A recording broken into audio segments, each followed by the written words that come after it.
वॾी महिरबानी भाऊ इरफान برفت साहब। ڄامشوري वॉइस जो ही सिलसिलेवार प्रोग्राम आहे सवाल असांजो जवाब अवांजो। अवी सभ खां पहिरीं त जस लहिणियो जो अवी ॼामशोरे जे मसइलनि ते घणे टाइम खां वठी करे मुसलसल जदोजहद कंदा पिया अचो। ख़ुसूसन ही जेको आहे सैंडोज रोड जी तामीर जे लाइ अवां हिकिड़ी वॾी जेका सो जदोजहद हलाई आहे। पर सवाल हिते इहो आहे त उन हेॾी वॾी जदोजहद खां पोइ बि सैंडोज रोड जेको आहे सो हींअर ताईं तामीर थी न सघियो आहे। उन में अवी छा था सम्झो त उन में कंहिंजो क़सूर आहे ऐं सैंडोज रोड जेको आहे सो हींअर ताईं तामीर छो न थी सघियो आहे? जी ब्रदर, वरी महिरबानी तव्हांजी जो ही तव्हां प्रोग्राम कयो आहे, तमामु बहितरु आहे। ऐं जेको सैंडोज रोड जे हवाले सां तव्हां जेको सवाल कयो आहे, सैंडोज रोड जे हवाले सां असां टोटल जेके बि सुञाण धुरियूं सहाफ़ी ऐं उन सां गॾोगॾु सियासी समाजी हर मकतब फ़िक्र जे माण्हू गॾु थी हिकिड़ो ई आवाज़ु उथारियोसीं त जेको सैंडोज रोड आहे उहो प्रेस क्लब खां वठी सैंडोज कंपनीअ ताईं तक़रीबन 1.5 किलोमीटर जो रस्तो आहे। उन में जेको आहे मुसलसल ड्रेनेज जो सिस्टम न हुजण जे करे उहो मुकमल तौर ते रस्तो टुटी ऐं तबाह थी वियो, जेको हलण जोॻो न हुयो। उन में खॾा पइजी विया वॾा वॾा, ऐं उते जेको आहे ड्रेनेज जो पाणी अक्सर करे बीठल हूंदो हो। तक़रीबन गोॾे खां हेठि गोॾे जेतिरो पाणी हिते मौजूदु हूंदो हो, जेको 1.5 फुट खां 2 फुटनि ताईं असां चई सघूं था। त उते जेके बि डेली माण्हू था गुज़रंदा हुआ उन्हनि जे लाइ वॾो मसइलो हूंदो हुयो। पोइ असां सभु टोटल माण्हुनि इहो ई फ़ैसिलो कयो त हिन रोड जे तइमीर जे लाइ हिकिड़ी सगारी एतिजाजी तहरीक असां शुरू कयूं। उन हवाले सां जेकी असां सगारी एतिजाजी तहरीक शुरू कई, उन में तक़रीबन असांखे काफ़ी ॾींहं लॻी चुका। ऐं मां सम्झां पियो 15 ॾींहंनि जी ॼामशोरे जे तारीख़ में वॾी एतिजाजी तहरीक जी जेके मसइले जे हल लाइ उहा 15 ॾींहं असां एतिजाजी तहरीक हलाईसीं ऐं उतां एतिजाजी मुज़ाहिरा करे धरणा आयासीं। पोइ वरी DC ऑफिस जो घेराव थियो।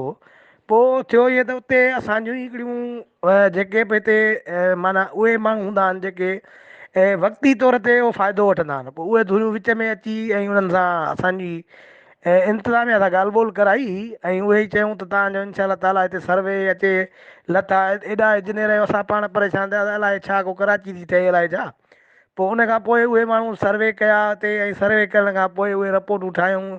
हींअर बि जेकी आहे हितां जेकी फिज़िबिलिटी रिपोर्ट थींदी आहे या वग़ैरह जेके कमु थिए थो त उनजी बि उन्हनि तयारु कई आहे। असां त उहो ई बहानो कनि था त बाबा किरोना जे करे जिते बि किथे जेके आहिनि तरक़ियाती कम न पिया थियनि, उन असां तव्हां रिपोर्ट ठाहे वज़ीर आला ॾे मोकिले छॾी आहे। जेॾी महिल बि बजट आई त तव्हांखे इनशा ताला कमु कराए ॾींदा।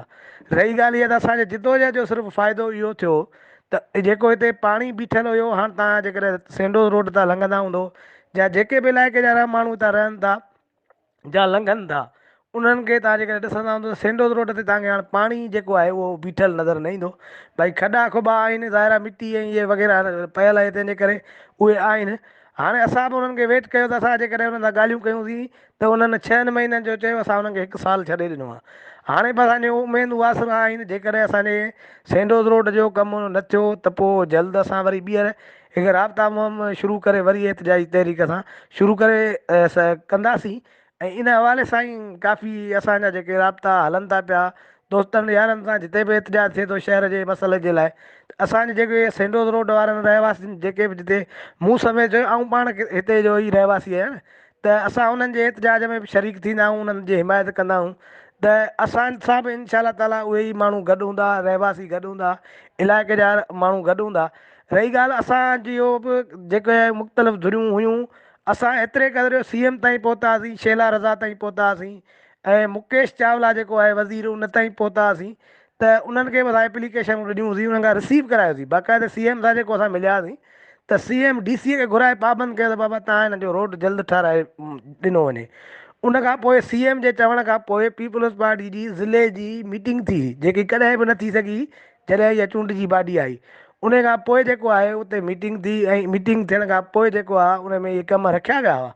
पर अञा ताईं हुननि खे शायदि कोई फंडिंग न मिली आहे, तंहिंजे करे माना अञा उहो तरक़ियाती कम न थी सघिया आहिनि। उन हवाले सां जेको पीपल्स पार्टी ज़िले जो जनरल सेक्रेटरी आहे लाला रहमान पठान, उन सां बि असांजी जेकी न जेको राब्ता हुया, उन बि चयो त मीटिंग थी आहे, असां हे कम जेके ॼामशोरे जा रखिया आहिनि, सॼे शहर जो ड्रेनेज रखियो आहे, सैंडोज रोड जो रखियो आहे, या रोड जी तइमीर असां रखी आहे तरक़ियाती कमनि में। त उन्हनि जो बि इहो आसिरो आहे त जल्द तरक़ी आहे उहो शुरू थींदो कमु। हाणे असांखे रुॻो उहो ई आहे त जेकॾहिं ज़िले क़यादत आहे या ज़िले इंतिज़ामिया आहे, उहा असांखे यकीन ध्यानी कराईंदी थी अचे। जेकॾहिं हाणे अञा बि असां ॾिसूं था साल पूरो थी वियो हुयो त इनशा ताला जल्द वरी असां ॿीहर तहरीक शुरू कंदासीं, वरी रोडनि रस्तनि ते हूंदासीं जेसि ताईं असांजो रोड न ठहियो। जी तव्हांजी वरी महिरबानी भाउ।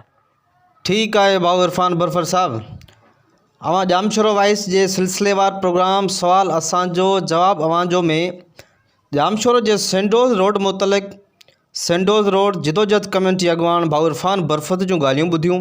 तमामु जल्द ॼामशोरे जे वरी कंहिं इशू ते अवां सां गॾु हूंदासीं।